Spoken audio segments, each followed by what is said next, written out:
Hakikat populasi dalam penelitian.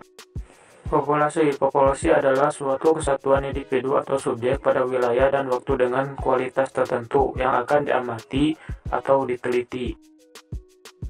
Populasi penelitian ini dibagi menjadi dua bagian, yaitu populasi finit dan populasi infinit.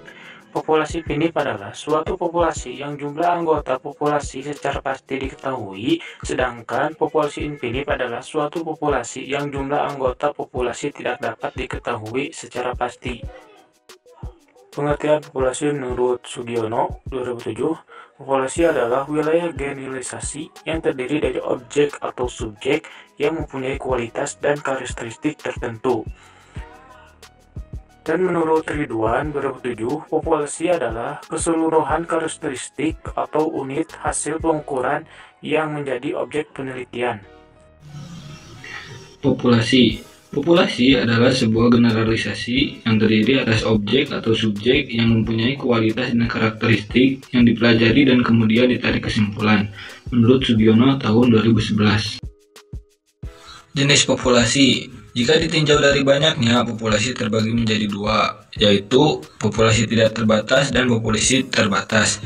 Dan jika ditinjau dari sifatnya, populasi terbagi menjadi dua juga. Yang pertama ada populasi dengan sikap homogen, dan yang kedua ada populasi dengan sikap heterogen. Populasi tidak terbatas, yaitu sebuah populasi yang tidak bisa ditentukan berupa batas-batasnya. Oleh karenanya, tidak bisa dinyatakan ke dalam suatu bentuk jumlah secara kuantitatif. Populasi terbatas, yaitu sebuah populasi yang mempunyai sebuah batas kuantitatif yang jelas, sebab mempunyai sebuah karakteristik yang terbatas. Populasi dengan sikap homogen, yaitu sebuah populasi yang pada unsur-unsurnya mempunyai sifat yang sama. Populasi dengan sikap heterogen, yaitu sebuah populasi yang pada unsur-unsurnya mempunyai sifat yang bervarian atau berbeda. Ini saya akan menjelaskan tentang hakikat sampel. Pengertian sampel. Secara sederhana, dapat dikatakan bahwa sampel adalah sebagian dari populasi yang terpilih dan mewakili populasi tersebut. Sebagian dan mewakili dalam batasan di atas merupakan dua kata kunci dan merujuk kepada semua ciri populasi dalam jumlah yang terbatas pada masing-masing karakteristiknya. Masing-masing karakteristik diambil sebagian kecil sesuai dengan peraturan yang berlaku dalam menentukan besarnya ukuran sampel. Beberapa pendapat ahli tentang pengertian sampel sebagai berikut. Menurut Sachs, mengemukakan bahwa sampel adalah suatu jumlah yang terbatas dari unsur yang terpilih dari suatu populasi. Menurut Warwick, mengemukakan pula bahwa sampel adalah sebagian dari suatu hal yang luas yang khusus dipilih untuk mewakili keseluruhan. Oleh karena itu, ciri-ciri sampel yang baik sebagai berikut.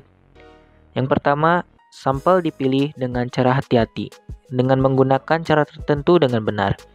Yang kedua, sampel harus mewakili populasi, sehingga gambaran yang diberikan mewakili keseluruhan karakteristik yang terdapat pada populasi. Yang ketiga, besarnya ukuran sampel hendaklah mempertimbangkan tingkat kesalahan sampel yang dapat ditoleransi dan tingkat kepercayaan yang dapat diterima secara statistik. Beberapa keuntungan penggunaan sampel. Yang pertama, biaya menjadi berkurang. Dengan mengambil data dari sebagian populasi, berarti jumlah sumber data yang akan dikumpulkan lebih sedikit dari jumlah populasi.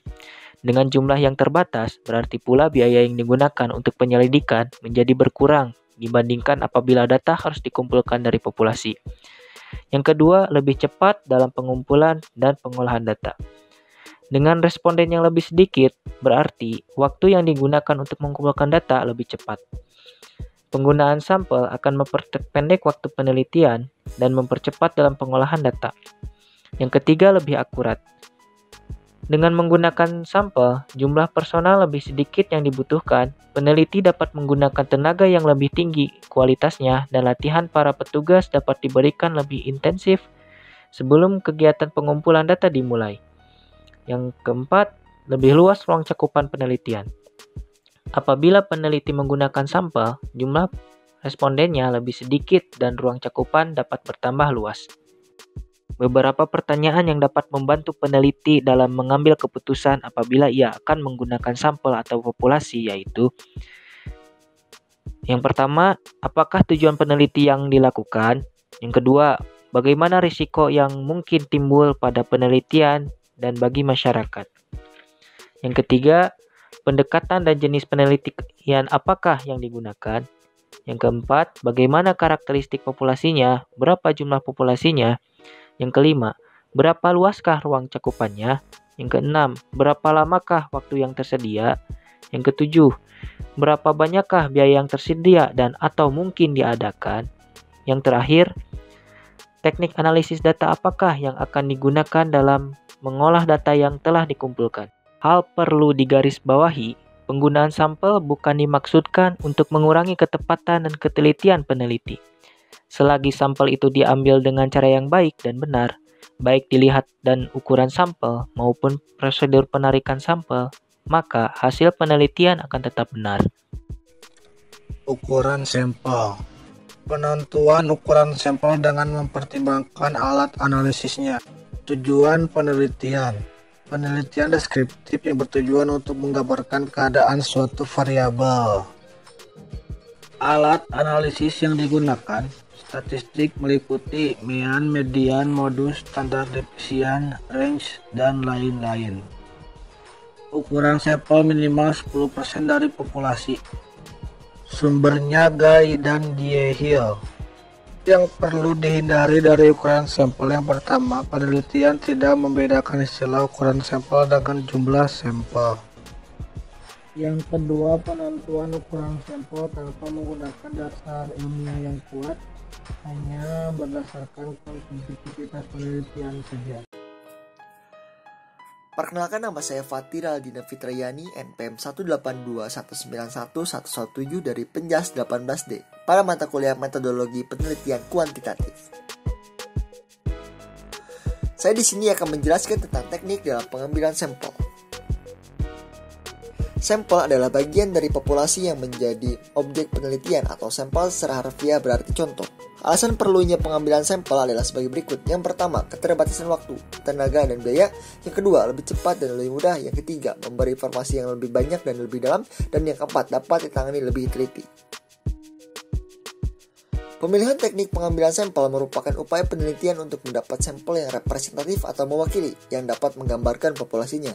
Teknik pengambilan sampel tersebut dibagi atas dua kelompok besar, yaitu yang pertama probability sampling atau random sample, dan yang kedua non-probability sampling atau non-random sample.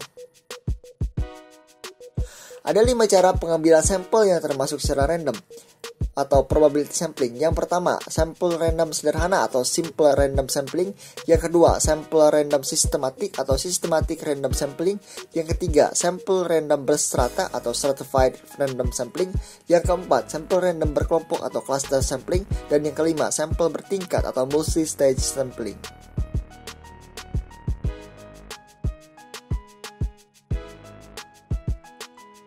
Non-probability sample atau selected sample. Terdapat 3 cara. Yang pertama, sampel dengan maksud atau purposive sampling.